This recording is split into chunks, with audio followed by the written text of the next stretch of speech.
Now on this next one here, we're gonna spin inwards. We're gonna go as far as we can without that collarbone moving. Then you're gonna take that hand off your collarbone. You're gonna place it below your wrist, and you're gonna apply a little bit of pressure down into the top of your arm such that your arm goes a little further. And what we're searching for is a stretch or sensation somewhere in the back side of the shoulder. It may even come down the arm a little bit as well. But what you don't want is for it to be in the front. And it should feel kind of like a diffuse area. So it shouldn't feel like something where you can pinpoint. If you can pinpoint, especially in the front, I feel it here. It's usually a sign that you aren't accessing the right tissue. When you access the right tissue, because it's so deep in your shoulder, it's actually really hard to pinpoint, and it'll feel more like a diffuse area. And unlike when you stretch a muscle, like when you stretch your hamstring or something like that, it kind of feels good to a degree.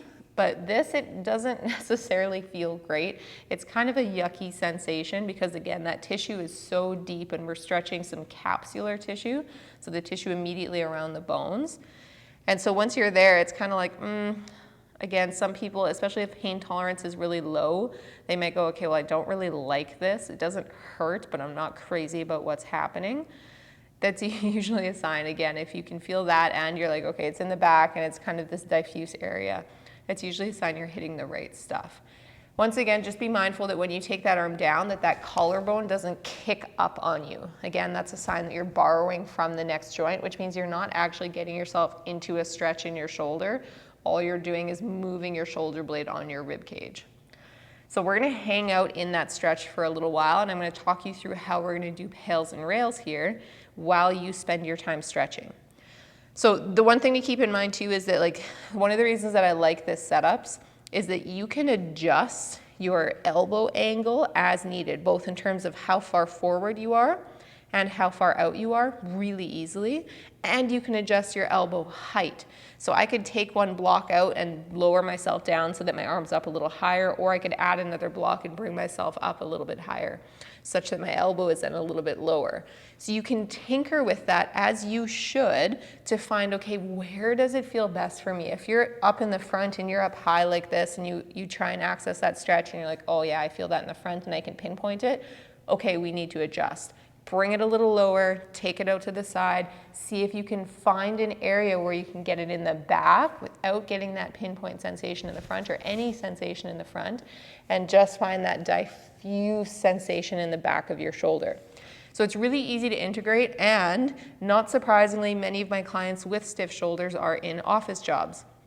And so for you guys, it's really easy in your desk or at your desk to just throw your elbow up on your desk, adjust your office chair height to whatever height works best for your shoulder, and then you can get into this at your desk and you can slip it in throughout the day really frequently and just inject it in when you can. Or you could just do it at your kitchen table at home. Again, there are a million different places that you can use this setup. It's very, very versatile, very easy to sneak in throughout your day. Now, when we do our PAILS, what that's gonna look like is you're gonna be trying to rotate up out of it, but you're not actually gonna go anywhere at all. That left hand is gonna keep you in that stretch and make sure it creates a brick wall for you, and it will match the force that your right arm produces such that you don't actually move at all. Because now that we've taken that tissue to length, we've given it some time there, we're gonna start to load it there, but we don't want it to come out of that stretch. So we're gonna get started with that now. We're gonna go nice, slow inhale through the nose. Tense up that arm, and then you're gonna slowly start to apply pressure up as if trying to rotate out of the stretch, but once again, you're not going anywhere. You're not moving at all. Give me like 10, 20% to start. Make your way up to 30. If you can go higher without pain, find 40. If you have to stop at any point because it gets uncomfortable, please stop. Make your way up to 50. 60, 70 if you can without pain, 80, and your greatest, safest, pain-free effort if you can. And then we're just holding that. Now it's important when you do this that, again, you stay within your shoulder's capacity. So if 100% or close to 100% or whatever your max is today is just too much, scale it back. And if you're doing this frequently throughout the day, you don't always want to be doing it at max effort either, and so you can scale it back as you increase the frequency as well.